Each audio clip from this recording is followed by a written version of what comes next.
My name is Madeline Willingham, and for my project, I worked with the Parkinson Association of Southwest Florida. Parkinson's disease is a degenerative brain disease primarily associated with shaking. Southwest Florida has definitely proven to be a community that the elderly enjoys, and this means that age-related diseases can be more common here.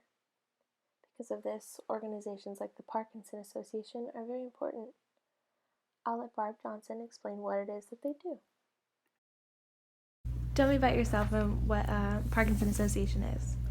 Well, the Parkinson Association is a group of people coming together that their significant others would have Parkinson's disease, and we go ahead and help those people. That's what the Parkinson Association is. And we're a nonprofit, so that means that we have to rely on donations from outside sources, which is very interesting because we are a nonprofit. We can't just go out and solicit without doing major fundraising, etc., to get our funds to help people. What do you do for the Parkinson Association? Well, I'm the volunteer coordinator here, so I go ahead and ask people to fill out volunteer applications and then keep them on file and ask them to help with different events that we have going on throughout the year. And my boss, Linda, loves to throw in extra things like for Halloween we went around and visited a lot of Parkinson people that are in different facilities in the area, and we are going to do a Christmas cookie plate for the people again for Christmas. What other kind of events do you do? Well, we are doing a symposium which is held in January, and that will have 4 speakers there, and that's very helpful for people that do have Parkinson's and their caregivers, because they learn a lot about the disease and different ways to help one another. We also have the walk going on in February, and then we also have Sarah Huckabee Sanders that will be here in March, actually on March 5th. So it's a big, huge event, and we're looking forward to that one. We have Tulip Tuesday that is in April. People can buy tulips from us, and all the funds go to help all our different events that we have here at the association, like exercise and speech classes that we hold.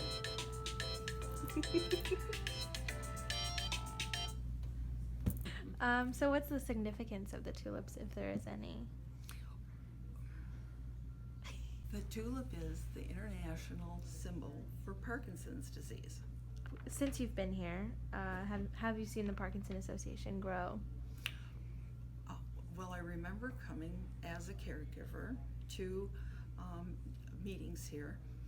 Actually, it was in a different location. However, we met at a small round table, and there was maybe, I don't know, at the end, maybe 12 people.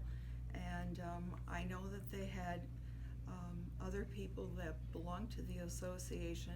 However, how many that was, I don't know. I know that now we are up to approximately 1,200 to 1,500 people that belong. How has my project impacted the Parkinson Association? Madeline has helped in the fact that she was able to go to the exercise groups and get applications from people that we didn't have applications from, and we also had her take roll call, which was very important, and then fill out waivers for us. And if she wasn't here to do that, it would not have gotten done. And she was able to do that at different exercise groups that we did have. So that was very important to us. The other thing is that we were trying to get together a project of all our business cards so that we would have a database for them. And so we got that started, and then she was even able to go ahead and alphabetize that for us. We got addresses, etc. So we're well on our way. So that was very helpful. She also helped with preparing bags for treats for Halloween that we took to different places, organizations in the area for people that have Parkinson's disease, and met with people. What Barb did not mention is that she's actually a leader of a women's caregiver support group. This board was at one of her support group meetings, and this support group is just one of the many resources that the Parkinson Association offers. So my project's objectives centered around the support given, so I wanted to help with them.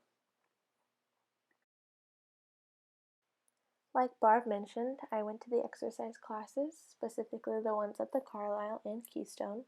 At these classes, I made sure to have every participant sign a new waiver for 2018. And one problem I ran into a couple times was that sometimes no one new attended the classes, so I was unable to get new ones every single time I attended them. Despite this, I was able to get about 30 waivers signed. I really tried to keep in mind the foundational elements of engagement, specifically associating, serving, and giving. Associating focuses on the sense of community, and that was really what my project has been about from the beginning. Service is a complicated relationship mentioned by Adam Davis, and this experience really highlighted that for me.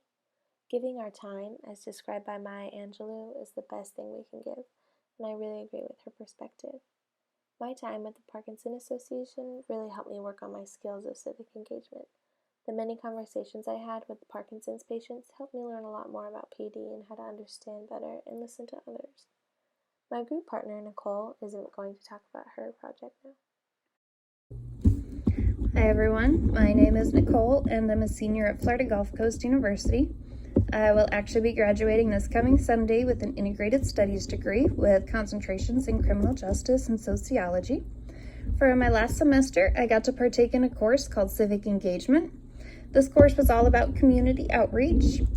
For our final project, we got to team up, so Madeline was my partner for this one, and we both picked health-related organizations that were near and dear to our hearts. I picked the American Cancer Society, and she picked the Parkinson's Association of Southwest Florida. Both of these organizations need a lot more love and support within our communities.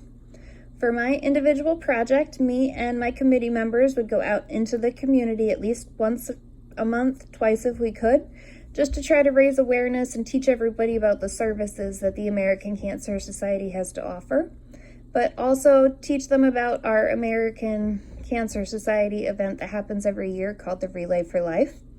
This is going to be happening April 4th of 2020 from 4 p.m. to 10 p.m. at the new Bonita Springs High School.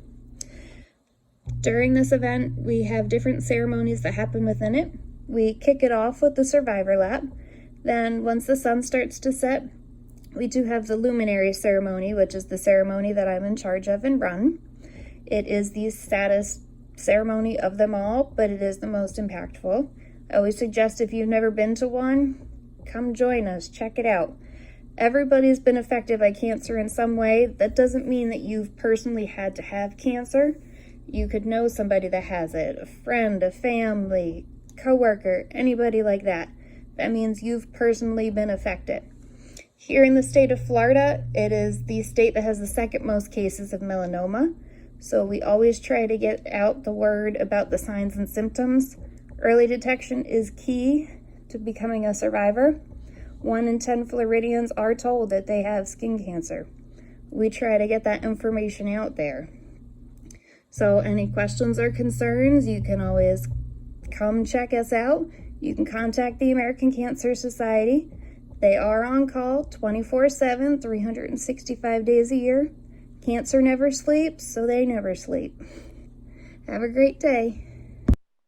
Nicole and I both wanted to focus on awareness for our projects.